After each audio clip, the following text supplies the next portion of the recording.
We all know people can begin to suffer a mental decline as they age, but what about our furry friends? With such a short lifespan, do our dogs also fall victim to difficulties and diseases similar to those of elderly humans?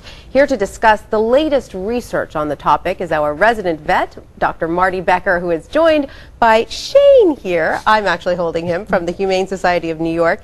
And Shane, I should mention, is a purebred Yorkie, correct? And he's up for adoption? Yeah, you know, we were just talking, a lot of people think they're all mixed breeds at shelters, but 60 to 70% in some areas like New York City are purebred dogs. Unbelievable. Isn't that just precious? And we're going to talk about aging today. Shane is not aging. Shane is only 6 months old, sweetheart.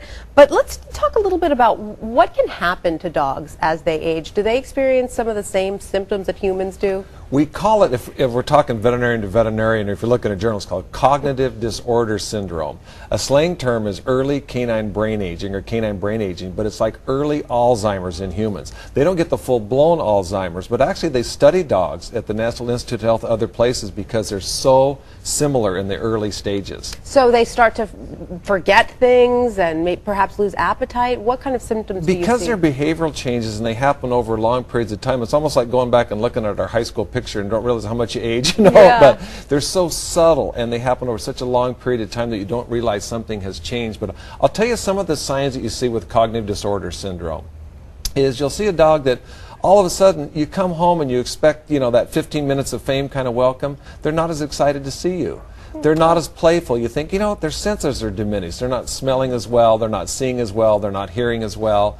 They'll have changes in their sleep patterns. Like they'll sleep more during the daytime and be awake at night. You'll see house soiling accidents. Sometimes they'll even go into a room and it's like they forgot, what am I doing in here? I haven't been in this room before. You know, they'll kind of stand in a corner.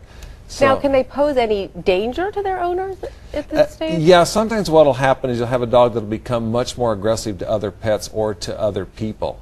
So here but not necessarily to their owners. It can be. Yeah, it can be a pet that was just this pooch pacifist that was always the most tender thing, and all of a sudden, for no reason, it starts fear biting or food guarding.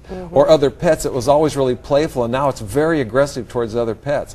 On the other end of the spectrum, you'll see the one that becomes like Velcro. It can't allow you out of its orbit. You go out to take the trash, and it starts trembling and becomes very fearful. So you see both sides of the spectrum. And are there any physical signs, such as graying, the same way that humans get gray? When a pet gets older, some of the signs you see is what we call nuclear sclerosis as a veterinarian, but the cloudy eyes. People think they're cataracts. It's called nuclear sclerosis. You see graying around the muzzle, starting around other parts of the body.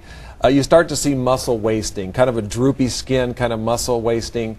You'll also see changes in their attitude. You know, they're just less playful. All of a sudden they'll go to their food bowl and they act like they don't know where the food bowl is.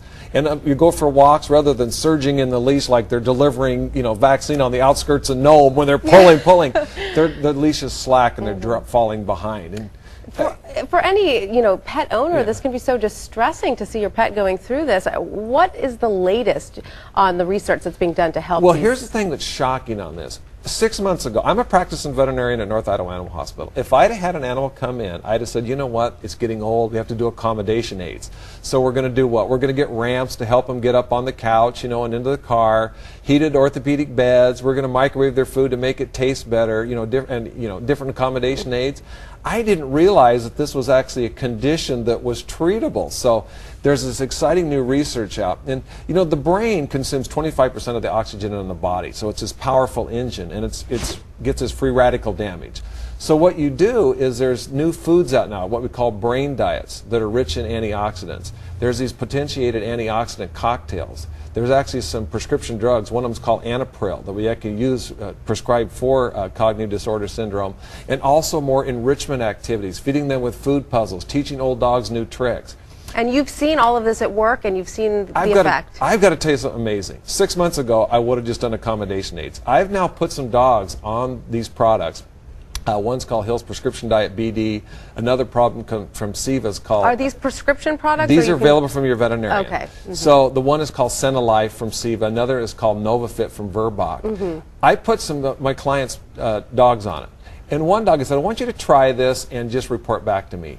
So a week later, Not a month later, not a year later, a week later, they said, you can't believe it, the dog got in its toy box and it pulled out this toy, hadn't played with it 5 years, and it was throwing it up in the air and catching the toy. That's amazing. And another one, I put it on about 2 weeks later, I happened to see him at church, and they say, you can't believe our dog. It was lethargic, laying around sleeping all the time, and it was doing that zoom around the room thing where it'd run by and they'd act like they're going to get, I'm going to get you, and it'd go around the house and circle back, I'm going to get you, and this dog is like new batteries in it. I wonder if there's any potential in this research for humans. They're actually studying this at the National Institutes of Health. Real quick, our own dog is a middle-aged dog, Coyote, 6 years old. We put the dog on this Verbach product, right? By the way, is that when you can expect to start seeing these signs around middle age, or? Well, here's the thing. I learned this from somebody that's an integrative medicine specialist at Colorado State University, Narda Robinson. She said if it's part of healthy aging, if it can reverse the signs of canine brain aging, why would you wait to reverse it? Why wouldn't you want to prevent it? Good point. So we put our little 6-year-old dog Coyote on it. So put him on the Nova Fit. I'm gone traveling, and always you call back, how's things going, how's the animals?